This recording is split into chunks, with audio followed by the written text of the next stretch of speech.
I'm Sarah, 26, female. I live in a small, cozy apartment filled with more books than furniture, and up until a few months ago, my biggest professional challenge was figuring out how to explain long division to a class of restless third graders. I was an elementary school teacher, and I loved the simple, rewarding rhythm of my life. That all changed overnight when I inherited my late father's life's work, a multi-million-dollar educational technology company. Suddenly, I wasn't just a teacher, I was a CEO, and the man I thought was my guide was secretly planning to tear down everything my father had built. Before this story unfolds, I'd love to connect with you. Please let me know in the comments where you're watching from and what time it is in your corner of the world. It's amazing to see how far these stories can travel. The call came on a Tuesday morning, right as I was handing out worksheets on sentence structure. It was from James Anderson, our family lawyer and a man I'd known since I was a little girl. His voice was heavy, a stark contrast to his usually cheerful tone. My father, Richard, had suffered a massive heart attack in his office.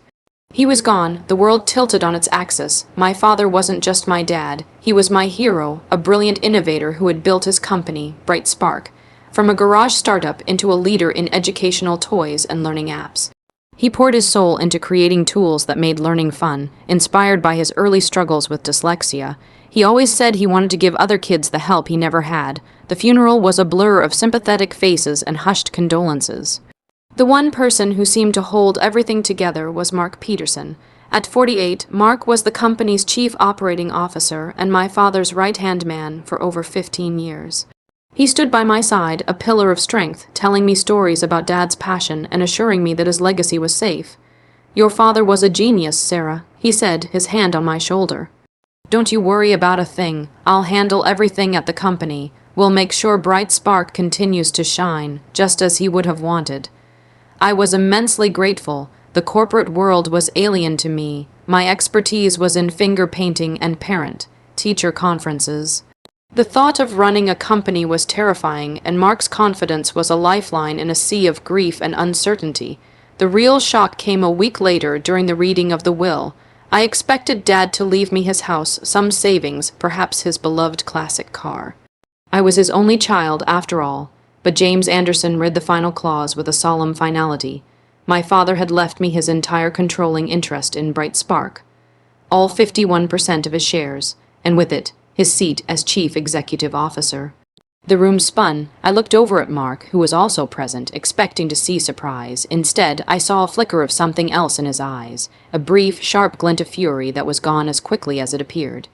He masked it with a practiced, supportive smile. "Wow, Sarah," he said, his voice smooth as silk. "That's quite a responsibility, but it shows how much he believed in you, and I'll be right there to guide you every step of the way.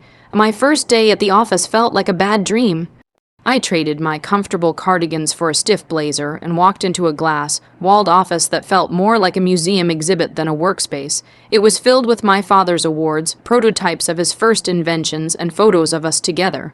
Mark had already set up a series of introductory meetings for me with the department heads. He was patient, explaining complex financial reports and market analyses in simple terms. He positioned himself as my indispensable mentor, the keeper of my father's vision.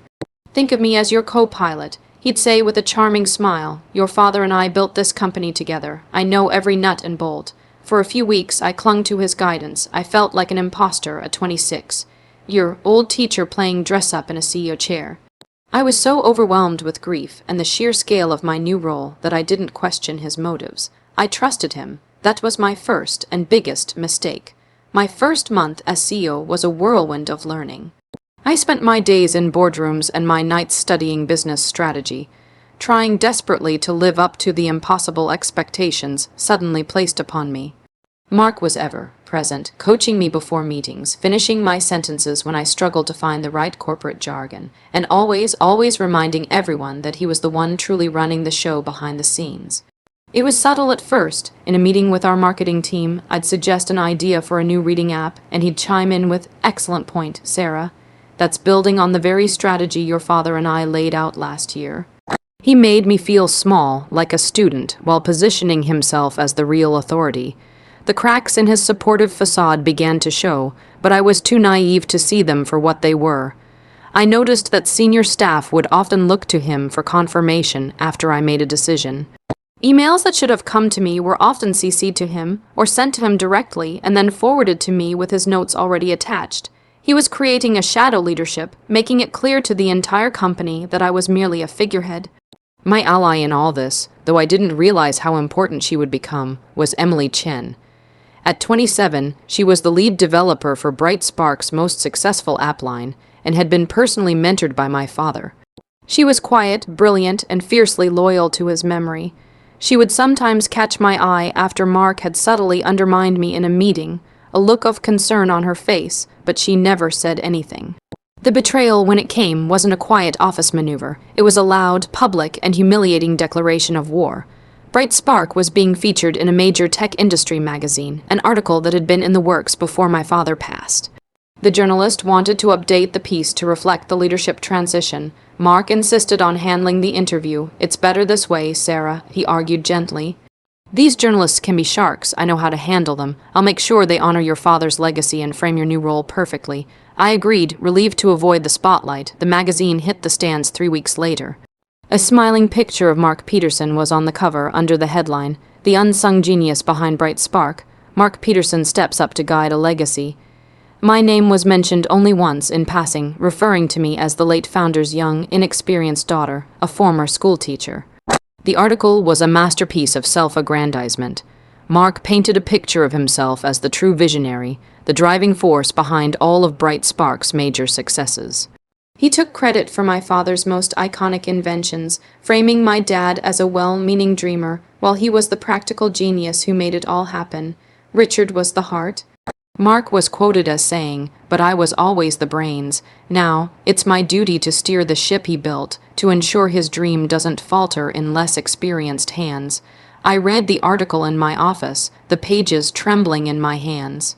It felt like a physical blow. He hadn't just stolen my father's credit. He had publicly declared me incompetent and erased my father's brilliance, recasting him as a mere figurehead in his own life story. That evening, I called Mark, my voice shaking with a mixture of rage and hurt. His response was chillingly calm. "Sarah, this is just corporate PR. You have to be pragmatic. The board and our investors need to feel confident in the company's stability. They need to see an experienced hand at the helm. This article ensures that. It's for the good of the company." He wasn't apologizing. He was justifying. He genuinely believed he was entitled to my father's legacy. In his mind, he had earned it, and I was just a child standing in his way. That night, the grief I felt for my father crystallized into something new, cold, hard determination. He hadn't just betrayed me, he had betrayed my father, and I would not let it stand. After the magazine article, the atmosphere at Bright Spark became unbearable. The pitying looks from some employees were almost worse than the smug ones from Mark's loyalists. He was acting like the de facto CEO, holding meetings without me and making executive decisions, then briefing me on them later as if it were a favor. He was daring me to challenge him, knowing I felt isolated and out of my depth. He controlled the narrative, the senior staff, and he believed me. I felt powerless, trapped in a role I never asked for, watching a man I once trusted dismantle my father's memory piece by piece. One weekend, unable to bear the thought of another day in that suffocating office, I went to my father's house. I was there to sort through some of his personal belongings, a task I had been dreading. His study was just as he had left it. Books on child psychology stacked next to engineering manuals, schematics for new toys scattered across his desk, a half-empty coffee mug by his computer. It was a room dedicated to his passion. As I was clearing out a bottom drawer of his large oak desk, my fingers brushed against a false bottom. Curious, I pried it open. Inside, nestled beneath old photographs, were 5 leather-bound journals. I sat on the floor and opened the first one. It was dated 20 years ago, around the time he first started the company. The first few books were filled with his hopes, his dreams for Bright Spark, and his early design sketches. His handwriting was a familiar, comforting scrawl.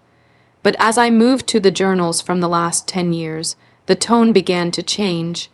Sprinkled amongst notes about product development and marketing strategies were personal reflections, frustrations, doubts, and worries that he had clearly never voiced to anyone, and one name appeared over and over again, Mark.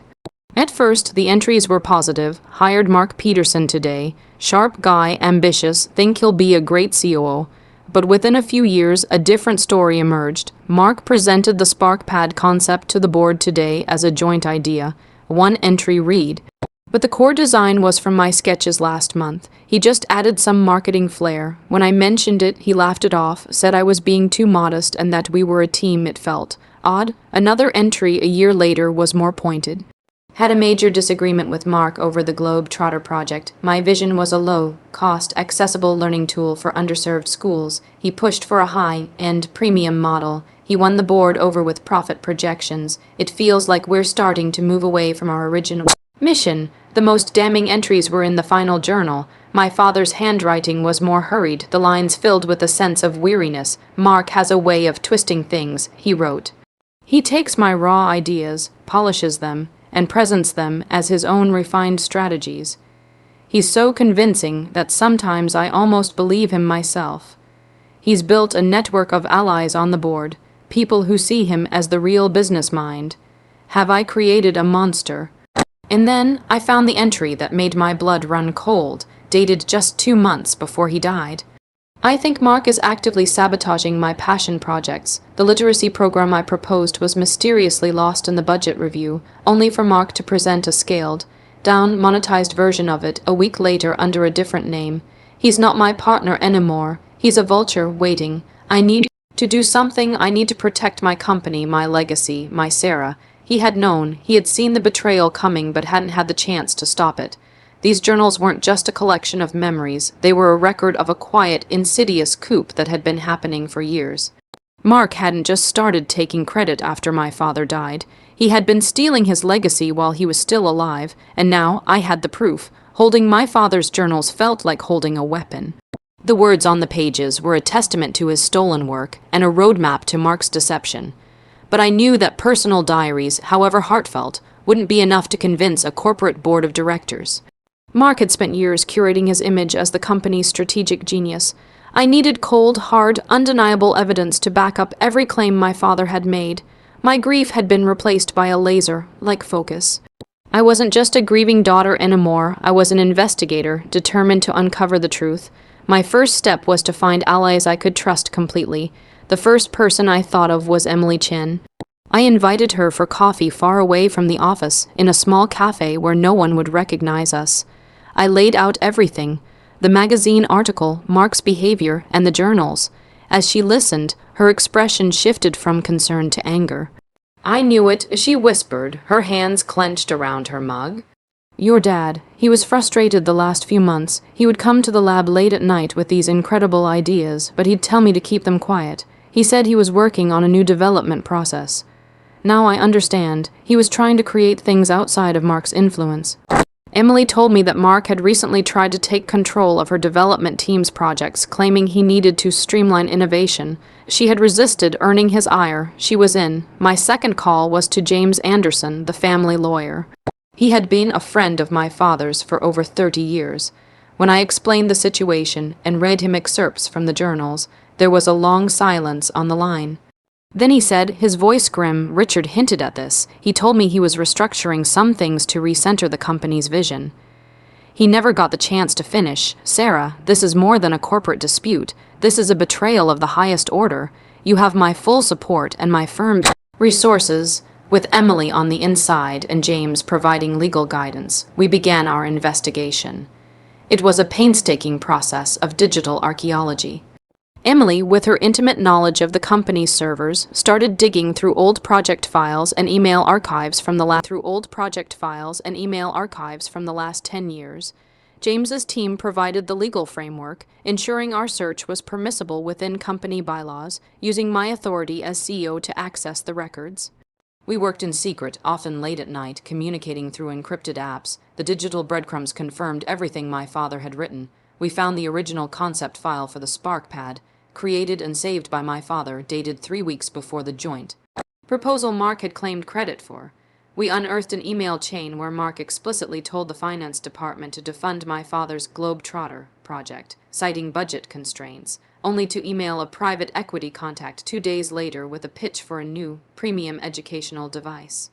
Using my father's core technology, the pattern was disgusting and consistent. My father would innovate, and Mark would obstruct, rebrand, and monetize, taking all the credit. The most damning piece of evidence came from the server's metadata. Emily discovered a hidden folder on Mark's personal network drive. It was filled with drafts of board presentations. In them, we could see the evolution of his theft. The first draft would be a direct copy of my father's internal memos and design notes. In subsequent drafts, he would systematically rephrase sentences, swap out technical terms for business jargon, and add financial projections until the original idea was buried under a mountain of his corporate doublespeak. He had a literal playbook for stealing ideas. He had even prepared a presentation, dated for the next quarterly board meeting, outlining a strategic restructuring. It proposed dissolving my role as CEO and creating a new office of the chairman, with himself at the head. His plan was to have me legally and officially removed. We were running out of time. The discovery of Mark's presentation was the final piece of the puzzle. He wasn't just trying to control the company. He was planning a formal coup at the quarterly board meeting in 2 weeks. He intended to use my lack of experience and the company's need for stable leadership as a pretext to have me voted out. He was underestimating me, seeing me as a clueless teacher who wouldn't understand corporate maneuvers. That was exactly the advantage I needed. He expected me to be emotional and reactive. He wouldn't be expecting a cold, calculated, and evidence-based counterattack. We had the proof of his decade-long deception. Now we needed the how, the perfect strategy to expose him. James, Emily, and I gathered in my father's study, which had become our war room. The journals were laid out on the desk. A laptop showing the incriminating files was open, and a whiteboard was covered in a web of connections and timelines. A direct confrontation before the meeting is pointless, James advised, pacing the room. He'll deny everything, destroy the evidence, and paint you as a hysterical, grieving daughter. We have one shot, and it has to be public, decisive, and in front of the people who matter, the board of directors. The plan we devised was simple in its concept, but complex in its execution. We would let Mark walk into the board meeting thinking he was in complete control. We would let him give his presentation to oust me. Then, when he was at his most confident, we would use my allotted time as CEO to respond, not with a defense, but with an indictment. We would use his own playbook of polished presentations and undeniable data against him. For the next 2 weeks, we worked tirelessly. Emily created a seamless, damning presentation. She embedded screenshots of my father's original design files with their timestamps, placing them side by side with Mark's proposals that were dated weeks later. She compiled the email chains showing his sabotage of the charity projects. She even created a timeline that visually mapped my father's journal entries to corresponding digital evidence of Mark's theft. It was a story of betrayal told through data. Meanwhile, James prepped me for the legal side. He drafted the necessary motions for Mark's immediate termination and even prepared for a potential lawsuit. He also discreetly spoke with 2 board members he knew had been old friends of my father's, not to reveal our plan, but to ask them to keep an open mind during the meeting and to look closely at the evidence presented. We needed a couple of key allies on the board who weren't already in Mark's pocket. My job was the hardest. I had to continue playing the part of the naive, overwhelmed young CEO. I attended meetings with Mark, nodding along to his guidance, biting my tongue as he spoke about our vision for the company. It was the most difficult acting I have ever done. I had to look him in the eye, knowing he was a snake who had poisoned my father's last years and was actively trying to ruin me, and smile. He saw my compliance as weakness, my silence as surrender. On the morning of the board meeting, he met me by the elevators. He patted my arm in a condescendingly paternal way. "Don't worry, Sarah," he said, his voice oozing false sincerity. "Whatever happens today, just know it's for the good of the company. Your father would have wanted this." I just looked at him and gave a small, tight smile. "I'm sure he would," I said. He had no idea what was coming. He was walking into a trap he had unknowingly helped me set. The boardroom was an intimidating space of dark wood and cold leather, dominated by a long table. The 10 board members, a collection of serious-looking men and women in expensive suits, were already seated. I took my place at the head of the table, the seat that was my father's. Mark sat to my right, looking supremely confident, shuffling his papers and giving friendly nods to the other members. He believed this was his coronation. The meeting began with standard formalities. Then the chairman turned the floor over to Mark to discuss a proposal regarding the company's forward leadership structure. Mark stood up, a charismatic smile plastered on his face. He launched into his well-rehearsed speech, full of corporate buzzwords about synergy, streamlining, and proactive leadership. He praised my father's founding spirit before smoothly transitioning to my understandable limitations. He painted a picture of a company adrift, a legacy at risk, and presented himself as the only logical savior. Therefore, he concluded, his voice ringing with false modesty, I am proposing we create a new office of the chairman to provide the experienced oversight Bright Spark needs, and I am prepared to lead it. He sat down to murmurs of agreement from several of his allies on the board. He shot me a quick, triumphant glance. The chairman then turned to me. "Ms. Vance," he said, his tone formal, "do you have a response?" This was it. I took a deep breath, stood up, and walked to the podium. "I do," I said, my voice clear and steady, betraying none of the adrenaline coursing through me. "I agree with Mr. Peterson on one thing. The company's leadership is paramount, which is why I'd like to present some information about his own leadership history." I clicked the remote in my hand, and the large screen behind me, which had just shown Mark's proposal, flickered to life. The first slide was a picture of my father's handwritten notes for the Spark pad. Next to it was the metadata stamped file from his computer, dated October 5th. Then, a third image appeared, Mark's joint proposal, to the board, dated October 28th. A quiet gasp rippled through the room. I didn't editorialize, I just presented the facts. Here is the Spark pad concept, created by my father, and here is the proposal from Mr. Peterson, 3 weeks later, claiming it as his own. Click. The next slide showed the email chain of Mark defunding my father's Ostglobe Trotter project. Click. The next slide showed his subsequent pitch to investors for a premium version. Slide after slide, I laid out a decade of his deceit. I showed his hidden folder of plagiarized drafts. I showed the financial reports he had manipulated to make my father's passion projects look like failures. With each click, Mark's confident smirk faltered. His face went from pink to red to a pasty, sickly white. He started to stammer, This is a misunderstanding, a distortion of the facts, but the data was absolute. The timestamps didn't lie. The emails were there in black and white. For my final point, I looked directly at Mark. For 10 years, you have been systematically stealing the work of a man who trusted you, who called you his partner. You built your career on his genius, but you didn't just steal his ideas, you broke his heart. I then put up the last slide. It was a high-resolution scan of the final entry from my father's journal. I read his words aloud. He's a vulture waiting. I need to do something. I need to protect my company, my legacy, my Sarah. I lowered my voice. My father wrote that 2 months before he died. He knew who you were, Mark, and now so does everyone else. Silence. The air in the room was thick and heavy. Every eye was on Mark, who looked like he had been physically struck. He opened his mouth, but no words came out. The chairman, a stern-faced man named Mr. Harris, finally broke the silence. His voice was like ice. Mark, he said, not even looking at him, but at the damning evidence on the screen. Leave your company ID and keys on the table. Your access has been revoked. Security will escort you out. Mark just stared, utterly defeated. Without another word, he placed his badge on the gleaming table, stood up on shaky legs, and walked out of the room, not meeting anyone's eye.